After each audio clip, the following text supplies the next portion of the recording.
तो बोला गया था बेटा कल कूलॉम्स लॉ आपका हो गया था, उसके एप्लीकेशन कैसे होते हैं, कूलॉम्स लॉ के एप्लीकेशन क्या होंगे। तो एक कंडीशन आपकी होती है, जैसे कोई भी दो चार्जेस हैं उसके बीच में अगर फोर्सेज आपके लग रहे हैं, तो अगर दो ही चार्ज पार्टिकल थे तो हम लोग ने निकाल लिया था क्या, K1 था, तो आपने लिखा था वाला पार कितना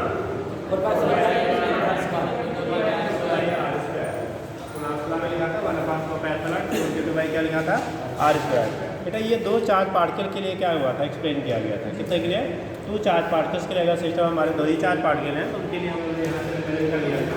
पहले वाले में आपकी 1/4 क्या हो गया, r² के बराबर हो गया, ठीक।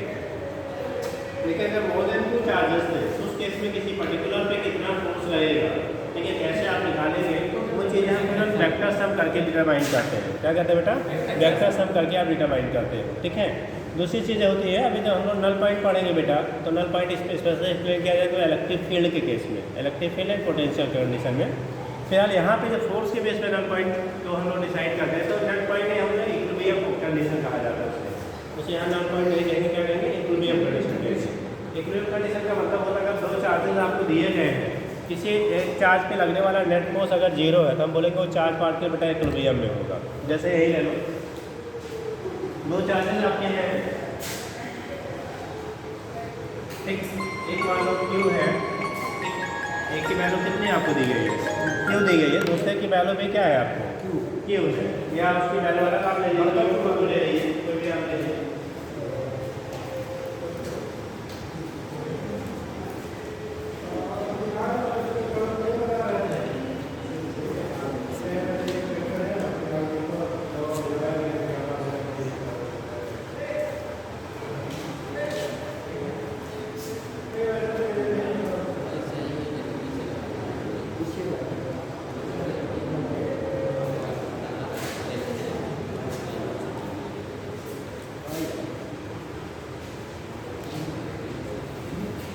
चलो, तो कंडीशन आपका होगा अगर इसके बीच में मान लो एक चार्ज Q है, दूसरा भी Q है, अगर सेम चार्जेस है, अगर सेम चार्जेस है, तो इस कंडीशन में जो थर्ड चार्ज पार्टिकल होगा, अगर दोनों सेम नेचर के हैं, सेम चार्जेस है, तो उसके जो थर्ड चार्ज पार्टिकल होगा इनके बीच में सेंटर पे आप रखेंगे तो नेट फोर्स की वैल्यू क्या मिलेगी, 0 मिलेगी। कोई भी चार्ज अगर उसके सेंटर पे रखेंगे बेटा, क्योंकि दोनों चार्ज बराबर मैग्नीट्यूड के हैं, तो उस केस में यहाँ पे अगर इसके सेंटर पॉइंट का टोटल दूरी r थी, यहाँ से यहाँ तक की डिस्टेंस कितनी है, r है। अगर Q1 Q2 बराबर है यानी Q इक्वल है, तो यहाँ पे सेंटर में यानी r/2 डिस्टेंस पे आप किसी चार्ज पर नजर रखेंगे, इस पे इस चार्ज पे लगने वाला नेट फोर्स क्या होगा, 0। तो सेंट्रल चार्ज पे लगने वाला नेट फोर्स 0 होगा। लेकिन आपको यहाँ पे ऐसे नहीं पूछा जाता है, यहाँ पे पूछा जाता है कि थर्ड चार्ज पार्टिकल का मैग्नीट्यूड क्या होगा और किस पोजीशन पे रखेंगे कि उसमें उसका रिजल्टेंट जो वहाँ पे क्या है फोर्स है वो 0 और वो पूरा सिस्टम इक्विलिब्रियम में हो। यहाँ पे नेट फोर्स 0 होने के तो इसकी वैल्यू है क्यों आप रखेंगे ना, इसकी वैल्यू कुछ भी हो, एनी वैल्यू। अगर ये साइड वाले चार्जेस सेम है तो यहाँ पे सेंटर पे लगने वाला नेट फोर्स की वैल्यू क्या हो जाएगी, 0 ऑलवेज रहेगी। लेकिन सिस्टम इक्विलिब्रियम में होगा या नहीं होगा ये डिसाइड करेगा बेटा क्या, यहाँ पे इसके मैग्नीट्यूड के द्वारा, ठीक है, उसके मैग्नीट्यूड का डिसाइड होगा कि पूरा होल सिस्टम इक्विलिब्रियम में है या नहीं है। उसके मैग्नीट्यूड एंड साइन, उसका साइन क्या होगा उसके बेस पे आप डिसाइड करेंगे। तो लिखिएगा, हेडिंग करिए application of Coulomb's law, application of Coulomb's law, Coulomb's law, application of Coulomb's law. पहला लिखेंगे फॉर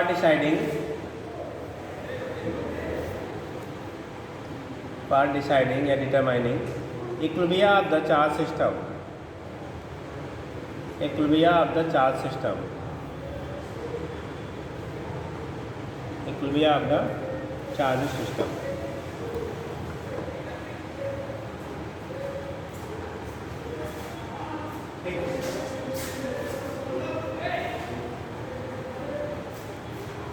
पहला पॉइंट इसका ए लिखिएगा, फर्स्ट करिएगा, फर्स्ट कंडीशन में आलू बेटा फटाफट। इक्विलिब्रियम आपका क्या लिखा है, चार्ज सिस्टम, ठीक। जो चार्ज सिस्टम है उसके इक्विलिब्रिया के लिए क्या होगा, इक्विलिब्रिया कैसे आप डिसाइड करेंगे। तो उस केस में इक्विलिब्रिया के लिए हम लोग जो बात करते हैं बेटा, इक्विलिब्रिया चार्ज सिस्टम की बात करेंगे। ये चार्जेस क्यू है, यहाँ पे आपका क्या रखा गया, कैपिटल क्यू। चार्जेस क्या है आपका स्मॉल क्यू, यहाँ पे क्या रखा गया आपका सेंटर पे कैपिटल क्यू। तो अगर साइड में जो चार्ज रखे गए हैं वो सेम है तो लिखिएगा if two charges of same magnitude and same sign, sign मतलब nature, same magnitude and if two charges having same magnitude, having कर लो आप कर लो जो भी, having same magnitude and same sign मतलब आइदर पॉजिटिव और नेगेटिव, साइन लगेगा कर लो नेचर, ठीक। Are put at a particular distance, put at a particular distance, then for equilibria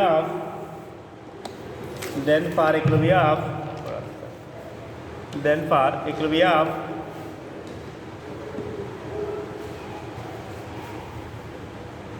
charge, equilibria of system,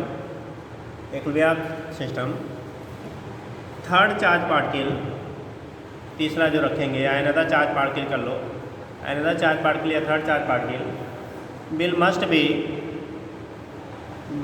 be put between the center of both charges,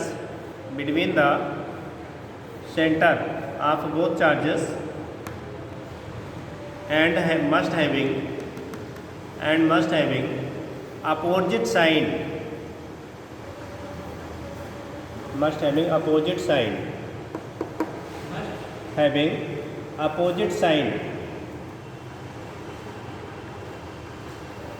मतलब यहाँ जो charge particle होगा अगर ये दोनों सेम मैग्नीट्यूड के हैं, सेम नेचर वाले, इसका हमने प्लस ले लिया बेटा, नेगेटिव, तो यहाँ वाला चार्ज हमेशा क्या होना चाहिए, नेगेटिव होना चाहिए। कभी भी वो पॉजिटिव लेंगे तो इक्विलिब्रिया नहीं मेंटेन होगा, ठीक।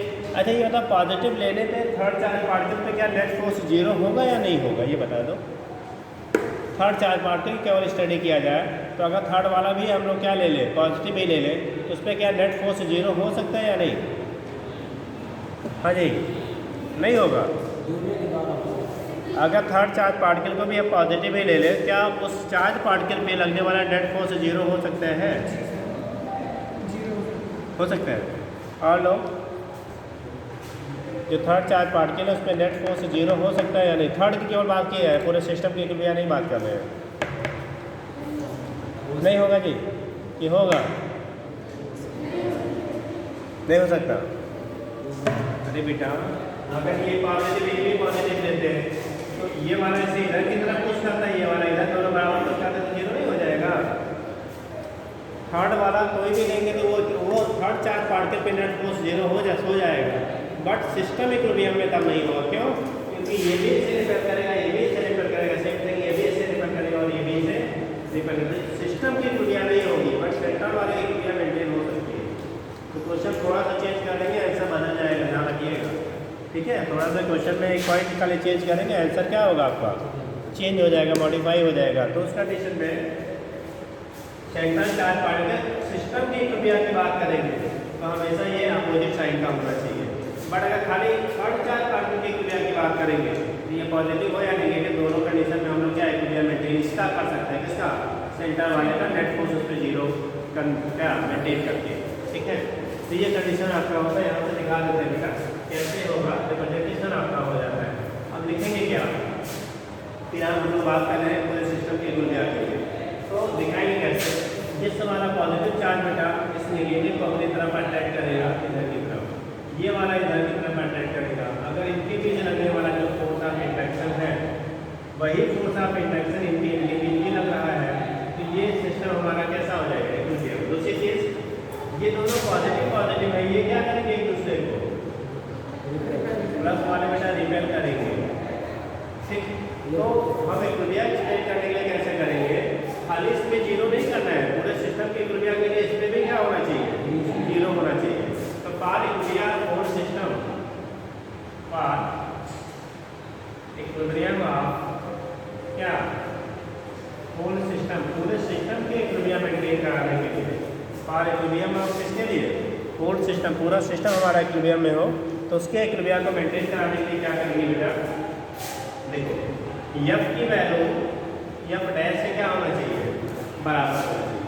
मतलब इनके बीच लगने वाला अट्रैक्शन फोर्स इक्वल टू इनके बीच लगने वाला क्या, रिपल्सन फोर्स। ठीक, इनके बीच लगने वाला अट्रैक्शन इक्वल टू इन दोनों के बीच लगने वाला कौन सा, रिपल्सन फोर्स। तो इक्विलिब्रियम फोर्स सिस्टम आपका होगा एफ की वैल्यू एफ डैश के बराबर होनी चाहिए। अब ध्यान रखना बेटा, आपको चूंकि पहले हमने पॉइंट कंसीडर कर लिया है कि दोनों साइड वाले चार्जेस बराबर है तो दुनिया के लिए हमारा थर्ड चार्ज पार्ट के सेंटर पे आपने रखा, क्या रखा, सेंटर। लेकिन अगर ये चार्जेस बराबर नहीं होते तब उस केस में हम ये चार्ज पार्ट के आपका सेंटर पे तो नहीं रखेंगे, तो हमेशा उस तरफ रखेंगे, उससे ज़्यादा क्लोजर रखेंगे जिसकी वैल्यू कम होगी। ज़्यादा होगी तो और फोर्स लग जाएगा उस पर।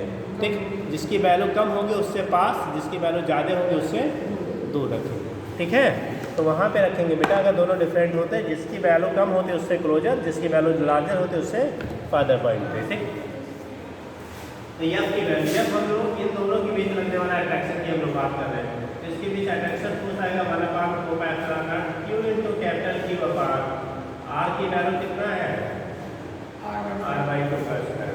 ठीक, इक्वल टू इसके लिए लगेगा 1/4 क्यू, इनके बीच रिपल्सन क्यू इंटू क्या, क्यू अपान कितना, पहले जो कॉमन हो रहा है उसको उड़ा देते हैं, दिस एंड दिस, यहाँ बचा क्यू अपान आर का स्क्वायर करोगे तो r²/4 होगा बेटा, इक्वल टू क्यू अपान क्या, r। ठीक, क्यू बाई क्या हो जाएगा, r², ये चला जाएगा ऊपर, यहाँ से r² कैपिटल क्यू, हमें कैपिटल क्यू चाहिए, क्या चाहिए, कैपिटल क्यू, तो कैपिटल क्यू ये ऊपर जाएगा तो आएगा 4 into capital Q equal to small Q, तो कैपिटल क्यू बराबर आ गया स्मॉल क्यू बाई कितना, साइन पहले से हमने प्रूव कर चुका है क्या, निगेटिव है, ऑलरेडी प्रूव कर लिए हैं निगेटिव है। अगर नहीं प्रूव करते होते तो दोनों का नेट फोर्स की वैल्यू इक्वल टू 0 करते तो साइन भी हमें मिल जाता है।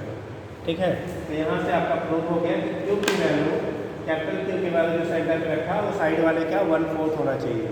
अगर साइड वाले को कैपिटल लिखेंगे तो बीच वाले का क्या हो जाएगा, स्मॉल क्यू की वैल्यू 1/4 हो जाएगा। ठीक, लेकिन ये तब है जब दोनों साइड वाले चार्जेस बेटा कैसे हैं, सेम वैल्यू वाले। ठीक,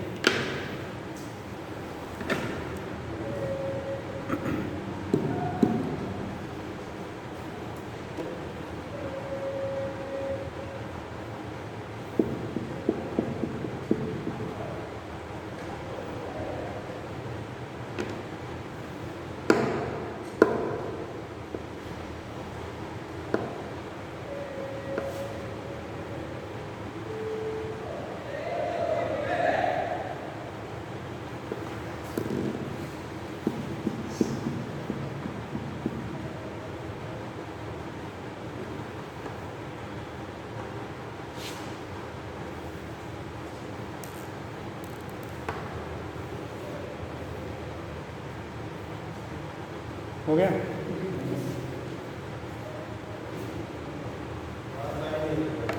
हाँ बेटा, ऊपर हमने साइन लगा लिया बेटा, पहले प्रूव कर चुके हैं क्रिया के लिए वो बीच वाला कैसा होना चाहिए, किनारे वाले के अपोजिट साइड में, पहले हम लिख लिया। अगर नहीं लिखे होते तो ऐसे लिखते, तो दूसरा देखो, अगर साइन भी आपको प्रूव करना है ना तो ऐसे लिखते हैं, क्या plus F dash equal to कितना 0, इसको उधर ले जाओ तो ऑटोमेटिकली क्या मिल जाएगा आपको, निगेटिव, मतलब नेट फोर्स क्या होना चाहिए 0।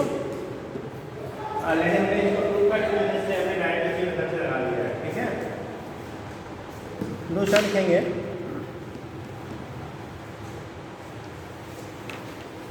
हो गया।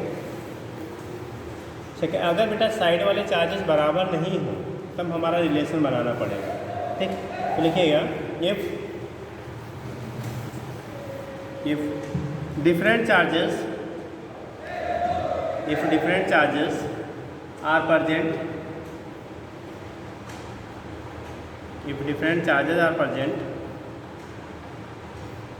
at a particular distance,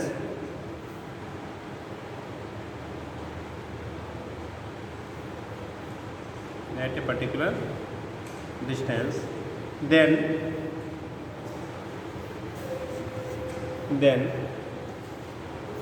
for equilibrium, different charges का डिफरेंट मैग्नीट्यूड आप चार्जेस कर दो, डिफरेंट मैग्नीट्यूड बढ़ा लो बेटा, मान अलग अलग है, साइन सेम वाला है, डिफरेंट वही मैग्नीट्यूड कर दो, ऊपर एरो लगा लिख लो, different magnitude of charges.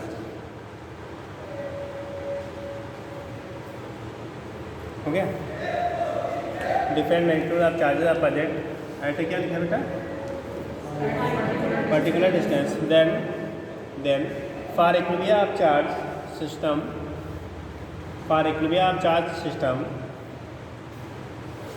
Third charge particle, for equilibrium of charge system third charge particle, for equilibrium of किसमें charge system third charge particle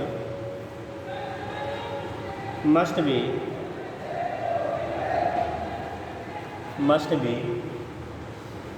put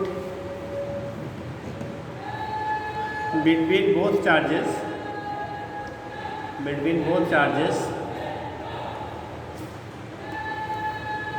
क्या लिखा, both charges, but more closer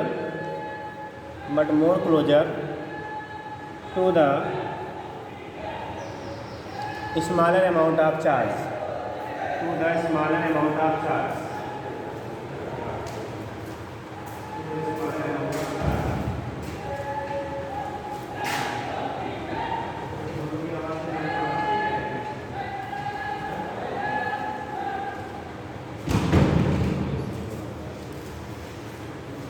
हो गया, क्या लिखा,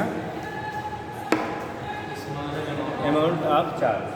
देखो यहाँ पे हमें डिस्टेंस नहीं निकालना पड़ेगा, डिस्टेंस ऑलरेडी डिफाइन कर लिया कि सेंटर पे होगा, बट यहाँ पे डिस्टेंस क्या करना पड़ेगा आपको, फाइंड आउट करना पड़ेगा कितना होगा, जब चार्जेस अलग अलग होंगे तो।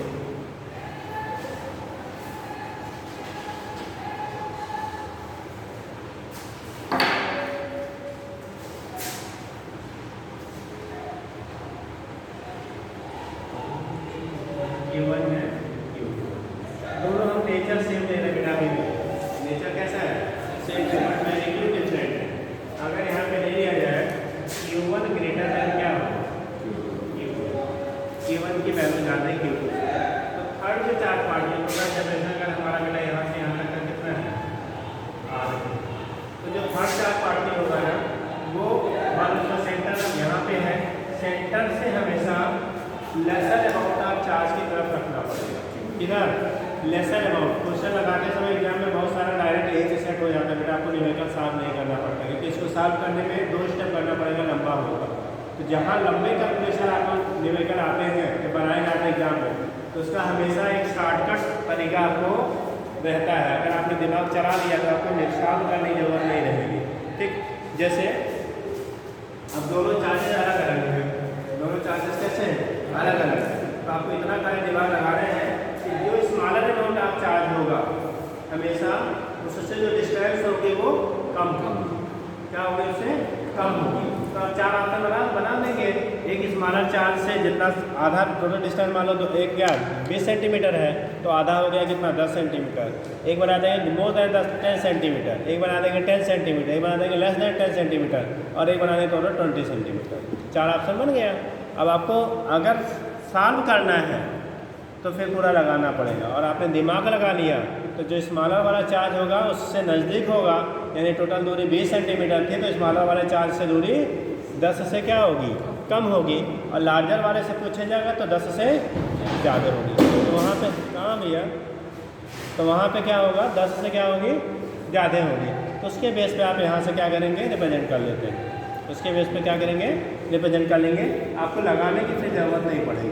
ठीक है, तो इसके लिए ये वाला स्मॉलर लिया है, तो सेंटर से हमारा जो पॉइंट होगा, यानी थर्ड चार्ज पार्टिकल, इसको क्या करके बाहर कर देंगे आप, तो अच्छा लगेगा ना, तो Q1 Q2, और ये Q1 ग्रेटर देन क्या है, ठीक।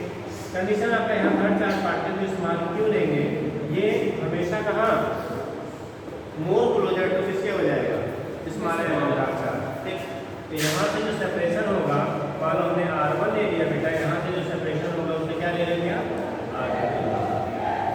ठीक, Q1 से डिस्टेंस ले लिया R1, उस पॉइंट का, Q2 से डिस्टेंस ले लेंगे हम R2। अब यहाँ पे आपको न्यूमेरिकल भी सॉल्व करना पड़ता है, R भी निकालना पड़ेगा और फिर R निकाल के तब क्या निकालना पड़ेगा, अमाउंट ऑफ चार्ज। ठीक, सुनो जरा, अब एक नियम भी लिख रही है, प्लस है ये माइनस है, तो एक दूसरे को रिपेयर करेंगे कि अटैच करेंगे, अगर एक प्लस है दूसरा माइनस है तो दोनों अटैच करेंगे रिपेयर करेंगे। पक्का है जी, दोनों अपोजिट टेंशन है बेटा, तो हमेशा क्या होगा, अट्रैक्शन होगा, ऑलवेज क्या होगा वहाँ पे, अट्रैक्शन होगा, तो दोनों एक दूसरे को अट्रैक्ट करेंगे। ये इसको इधर की तरफ खींचेगा, मान लो इस पे लगने वाला फोर्स F1 है, ये Q2 लिया है, इधर लगने वाला फोर्स F2 ले लो, ये वाला Q1 है, ये पॉजिटिव है, ये नेगेटिव है, ये इधर की तरफ अट्रैक्ट करेगा, इस पे फोर्स लगने वाला कितना ले लो, F1। ठीक, ये दोनों चार्जेस सेम नेचर के हैं, कैसे, साइड वाले चार्जेस कैसे हैं, सेम नेचर के हैं, ये बेटा दोनों एक दूसरे क्या करेंगे, ये दोनों एक दूसरे क्या करेंगे, रिपेल करेंगे। मान लो इनमें लगने वाला रिपल्सिव फोर्स, पहले तो हमें निकालना पड़ेगा बेटा इनके बीच का दूरी क्या होगा। जैसे अगर हमें स्मॉलर चार्ज से निकालना है तो इसे आप क्या R2 लेना, इसे R1 की वैल्यू हो जाएगी R माइनस R2, और अगर इससे निकाल रहे हैं तो R1 इसको लिया है तो ये हो जाएगा R माइनस कितना, R1। भाई दोनों मिल के R क्या है, यहाँ पे R1 प्लस R2 दोनों मिल के R के बराबर होगा बेटा ना, एक चीज की वैल्यू आप निकाल लीजिएगा, दूसरे वाले को R में से माइनस कर लीजिएगा, वैल्यू क्या होगा, मिल जाएगा। ठीक, तो कंडीशन होगा डिस्टेंस के रिलेशन कैसे बनेगा, डिस्टेंस मेजरमेंट के लिए, तो एक बार लिखेंगे for area of central charge, for equilibrium of central charge Q, हमेशा साइड वाले चार्ज का साइड सेंटर वाला जो बीच में लाया जाएगा वो क्या अपोजिट साइड होगा एरिया का, पूरे सिस्टम के लिए। ठीक, तो यहाँ पे इसके बीच लगने वाला है F1 की वैल्यू F2 की क्या होना चाहिए, बराबर सेंट्रल चार्ज पे लगने वाला F1 इक्वल टू F2 होना चाहिए। तो F1 की वैल्यू फार्मूला लिखोगे 1/4 Q1 into Q upon R1 square equal to 1/4 Q2 into Q upon कौन सा होगा ना, Q1 into Q upon R1 square equal to 1/4 Q2 into Q upon कितना R2 square हो जाएगा। अब देखो भैया ये हमारा हो गया क्या, जो कैंसिल होने वाला है कैंसिल का तो भैया जिस Q1 upon R1 square equal to Q2 upon R2 square, जिसकी भी वैल्यू निकालनी है, मान लो R1 निकालना है जिसको R2 को R माइनस R1 कर देना। ठीक, R2 निकालना है जिसको R माइनस R2 कर दीजिएगा, मतलब एक के टर्म में जिसमें निकालना उसकी वैल्यू कन्वर्ट करना। जैसे हमें R1 निकालना हो, ठीक, इसी हम ऐसे कर सकते हैं Q1 upon R1 square equal to Q2 upon R minus कितना, भाई R2 भी ले सकते हैं, R माइनस R1 ले सकते हैं ना, तो R2 अगर R2 निकालना होगा तो यहाँ पे करना R माइनस R1, ठीक, R minus R2 equal to Q2 upon R2, जैसे भी रहेगा आप ले करके निकाल लेते हैं। तो ये तो आपको यहाँ से हमें दूरी भी नहीं क्या मिलेगी, यहाँ से डिस्टेंस, यानी कि आप कह देंगे अगर R1 निकालना तो R1 square Q1 upon Q2 into R minus R1 का क्या होल स्क्वायर, आप सिंप्लीफाई करके आप R1 की वैल्यू यहाँ से दोनों साइड को इक्वेट करके निकाल लेते हैं। ठीक है, तो ये एक तरीका होता है, हमें क्या करेंगे फाइंड करने के लिए जो भी है इसको आप इधर कर लीजिए, तो R square upon R minus R1 का square equal to Q1 upon कितना Q2, या R1 upon R minus R1 का whole square equal to Q1 upon कितना Q2। याद रखेंगे ये रिलेशन हम लोग जो बनाते हैं बेटा Q1 Q2 इस तरह से दिया जाता है कि आसानी से उसका रूट हमें मिल जाए, फिर रख के आप निकाल लेते हैं। जैसे कि 2 ओम दे दिया, दूसरा 8 ओम दे दिया, तो बड़े ईजी में आपका निकल जाता है। ठीक है, तो ये हो गया। अब आपका पूरे सिस्टम के कृपया के लिए क्या होना चाहिए, यहाँ से हमें चार्ज की वैल्यू नहीं मिल रही, यहाँ से हमें दूरी खाली मिलेगी।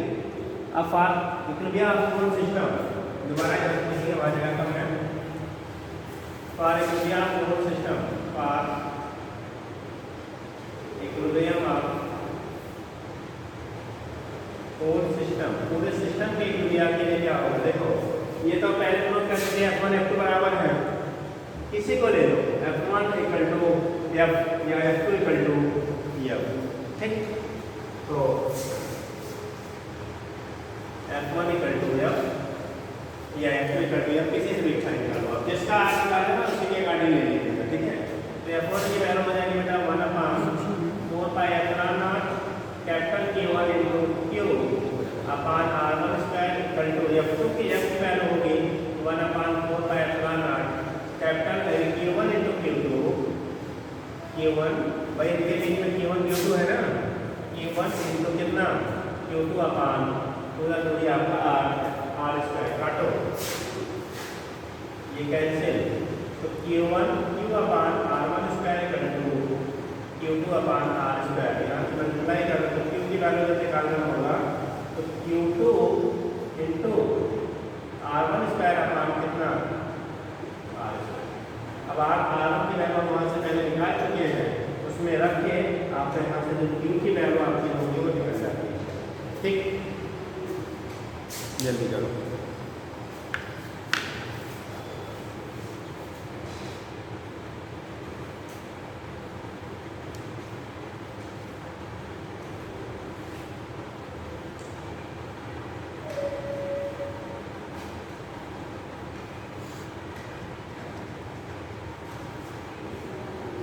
चलेंगे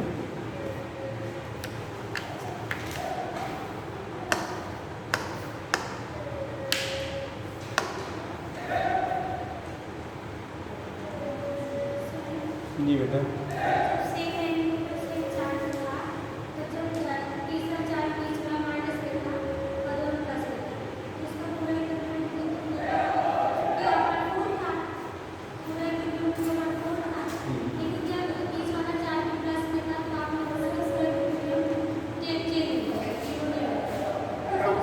जब आपका बीच वाला के गलती से आपने प्लस में ले लिया, इसका तो हम क्या करते हैं डिफाइन कर देंगे, लेकिन ये पूरा सिस्टम नहीं क्लियर, क्योंकि सब एक दूसरे को रिपेयर करेंगे, पूरा सिस्टम को भी क्लियर मेंटेन नहीं कर सकता। मतलब पूरे होल सिस्टम के क्लियर के लिए हमेशा बीच वाला चार्ज किनारे वाले का अपोजिट साइन होना चाहिए, किनारे वाले प्लस बीच वाला माइनस, किनारे वाले माइनस बीच वाला, सभी पूरा सिस्टम क्लियर मेंटेन कर सकते हैं। तो पहले तो रिलेशन हम निकाल के अलग अलग चार्ज है किनारे वाले, इन रिलेशन से आप निकालोगे। अगर आपका सेम था अभी सीधा आपने निकाला था सेंटर चार्ज की वैल्यू साइड वाले चार्ज का 1/4, वो फिक्स हो गया था। अगर साइड वाले बराबर है बीच वाले चार्ज की वैल्यू हमेशा साइड वाले चार्ज का 1/4 हो जाएगी, 1/4। इससे साइड वाला 8 है, बीच वाला 2 चाहिए, साइड वाला 80 है, बीच वाला 10 है, साइड वाला 4 है, बीच वाला 1 चाहिए, ठीक हो गया बेटा। अब एक न्यूमेरिकल कर लीजिए इस पे, बोले नोट कर लिया। एक क्वेश्चन कर लीजिए, 2 चार्जेस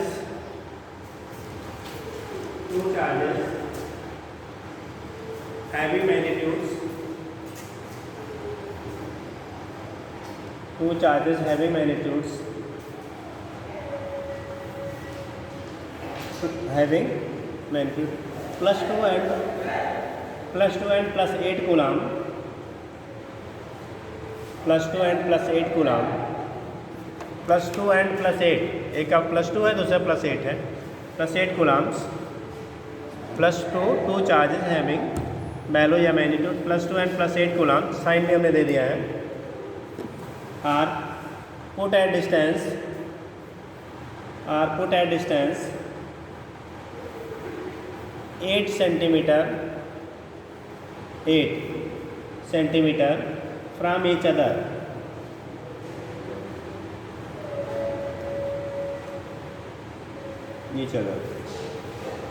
लिखिए। Then determine then determine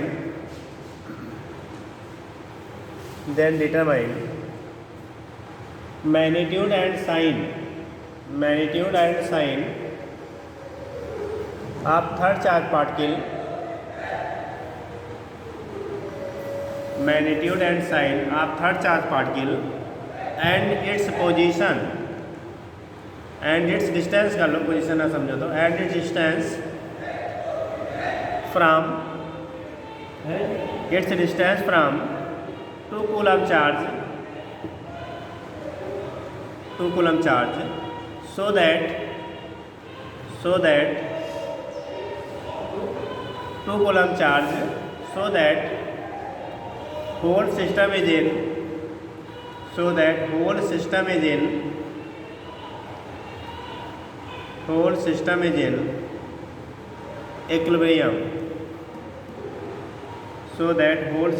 in equilibrium, जिससे पूरा सिस्टम बेटा किस में हो, इक्विलिब्रियम में हो, so that whole system is in equilibrium. ठीक, अब निकाल लीजिए आप लोग। 1 2 है, दूसरा वाला 8 है, दोनों एक दूसरे से कितने डिस्टेंस पे रखे गए हैं, 8 सेंटीमीटर के डिस्टेंस पे। तो थर्ड चार्ज पार्टिकल का साइन कैसा होना चाहिए और उसका अमाउंट कितना हो कि पूरा सिस्टम बेटा कहाँ पे आ जाए, इक्विलिब्रियम में आ जाए।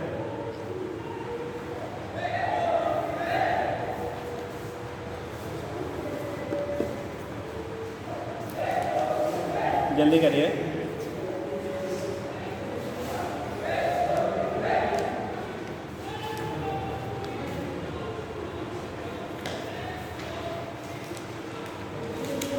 हो गया?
हो गया बेटा?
हो गया?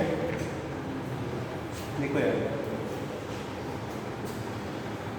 आपको निकालना था क्या, स्मॉलर चार्ज की जो है उससे डिस्टेंस निकालनी है। ठीक, तो स्मॉलर चार्ज की डिस्टेंस निकालेंगे तो जैसे वाले यहाँ पे हमने स्मॉलर इसको माना था, इससे डिस्टेंस को हमने R2 माना है, तो निकालना होगा बेटा, तो इस वाले R को कन्वर्ट कर देना, किसको कन्वर्ट कर दीजिएगा, R को कन्वर्ट कर देना। तो जब यहीं पे इसी रिलेशन को बदलेंगे R2 के लिए, तो कंडीशन क्या आएगा, क्यों हमारा सेंटर वाला चार्ज कौन सा लिया आपने, पहले यहाँ से डिस्टेंस निकालो, इससे पहले क्या निकालो, डिस्टेंस निकालो। तो जब R2 निकालना होगा तो यहाँ पे आप निकालेंगे, तो फॉर्मूले को यूज करेंगे, R2 अपान कितना, R माइनस R2 का whole square equal to Q1 upon कितना, हमें Q2 वाला चार्ज स्मॉलर है, Q1 वाला कैसा है, लार्जर है। Q1 की वैल्यू कितना दिया है, 8, Q2 की वैल्यू कितना दिया, 2, R2 की वैल्यू हमें चाहिए, R2 अपान R की वैल्यू कितना है, 8 कोई अपान माइनस R2 का होल स्क्वायर, ये कितनी बार जाएगा, 4 टाइम गया ना। अब देखो R2 अपान 8 माइनस R2 होल स्क्वायर है, तो इसको 4 को लिख सकते बेटा, 2 का होल स्क्वायर, दोनों साइड से स्क्वायर को क्या करें, उड़ा दें, ठीक, दोनों साइड से स्क्वायर का हटा दो, तो R2 अपान 8 माइनस कितना R2 इक्वल टू हो जाएगा 2, R2 अपान 8 माइनस R2 की वैल्यू कितनी हो जाएगी, 2 के बराबर हो जाएगी बेटा। जब 2 के बराबर हो जाएगा, 2 के बराबर आ गया, तो आप मल्टीप्लाई कर दो, R2 बराबर हो जाएगा 8 टू द 16 माइनस 2R2, इससे लगा तो प्लस हो जाएगा 2 1 3 R2 बराबर 16, तो R2 का मान आएगा 16 अपान 3 सेंटीमीटर। देखो टोटल दूरी कितना था, 8 सेंटीमीटर, तो आपको बोला गया था टोटल डिस्टेंस हमारा कितना है, 8 सेंटीमीटर, टोटल डिस्टेंस कितना है, 8 सेंटीमीटर। ठीक, उस कंडीशन में क्या होगा कि जो वैल्यू आप निकाले हैं R2 की वैल्यू, किसकी वैल्यू, R2 कहाँ से दिया था, 12 से ना, एक मिनट रुकिएगा, वहाँ पे मुझे R2 दिया था ना, तो ये उल्टा हो जाएगा, तो क्या होगा, वहाँ से फिर से देख लो आपने R2 की वैल्यू, हमने ऐसे अलग से डायग्राम बना लेते हैं, डायग्राम का जैसे हमें 2 चार्ज लिया गया, एक चार्ज कितना लिया हमने, 2 कूलम, दूसरा वाला कितना लिया, 8 कूलम, इनके बीच का सेपरेशन टोटल 8 सेंटीमीटर। हमें जिससे पूछा गया है उस वाले को R1 ले, और टोटल को क्या लिया आपने, 8 लिया ही है।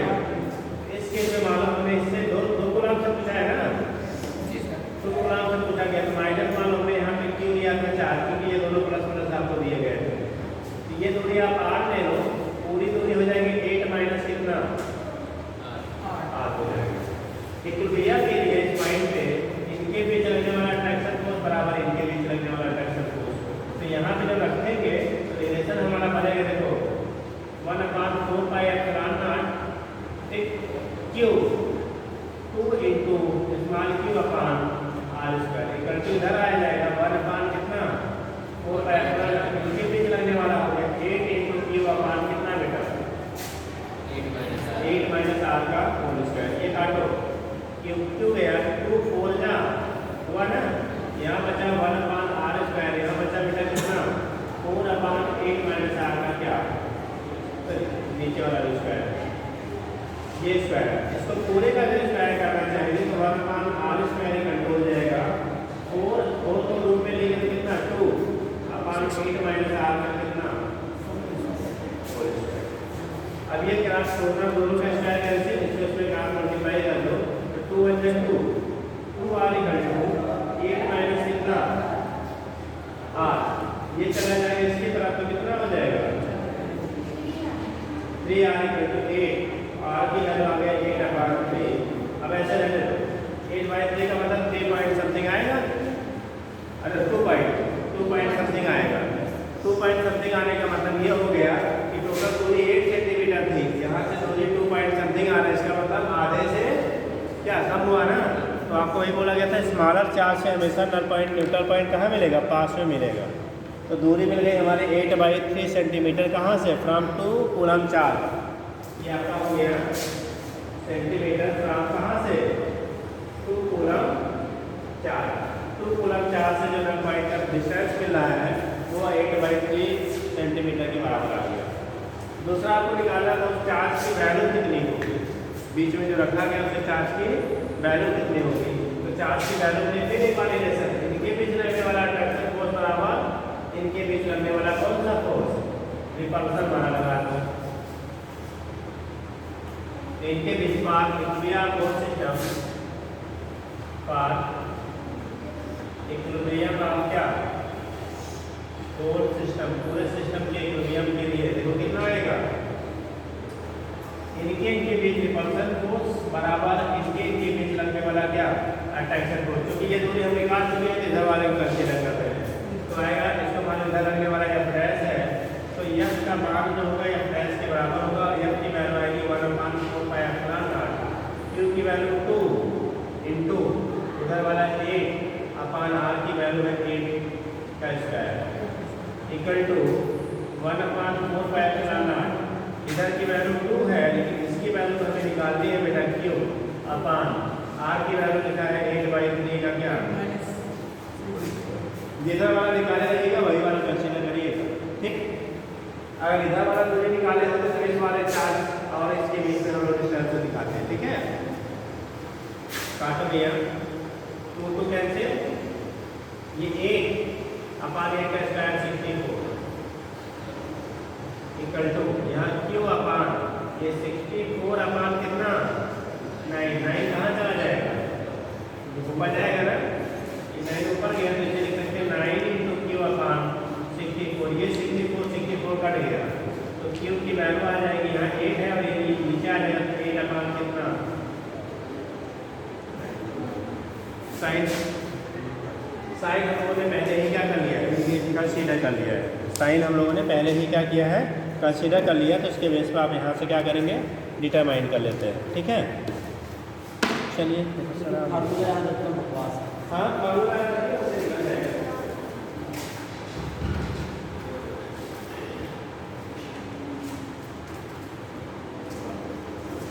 करेंगे बेटा। एक क्वेश्चन आप लिख लीजिए जल्दी। हाँ बेटा, फार्मूले से भी आ जाएगा, फार्मूले से ये फार्मूला हमने यहीं से बनाया तो इसको कैलकुलेट करके वो जो फार्मूला था Q2 इधर दिया था Q1 इधर दिया था तो हमने वो डिस्टेंस भी बदलनी पड़ती ना, डिस्टेंस बदलने के किसी उल्टा भाई एक चार्ज बदल है तो डिस्टेंस को भी क्या करना पड़ेगा, आपको चेंज करना पड़ेगा ना। हो गया, लिखिएगा 2 चार्जेस। अब इसको लगाइए, जगह छोड़ दो, क्वेश्चन लिख लीजिए, सर आ गए हैं। 2 चार्जेस कितना ले लिए +20 एंड अब ये अपोजिट कर रहे हैं -4 नहीं -5 coulomb are put at distance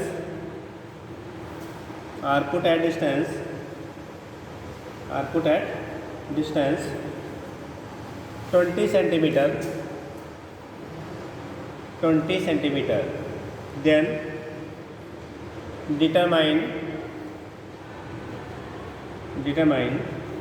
position, amount and nature of position, amount and nature of third charge particle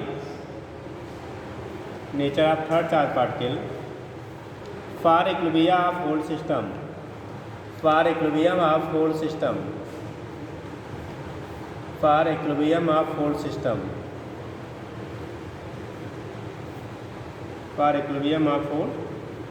पूरे सिस्टम के इक्विलिब्रियम के लिए थर्ड चार्ज पार्टिकल का पोजीशन कहाँ होगा, नेचर क्या होगा और उसकी वैल्यू कितनी होगी। ठीक, ये लगा के लाइएगा। ठीक है, आपका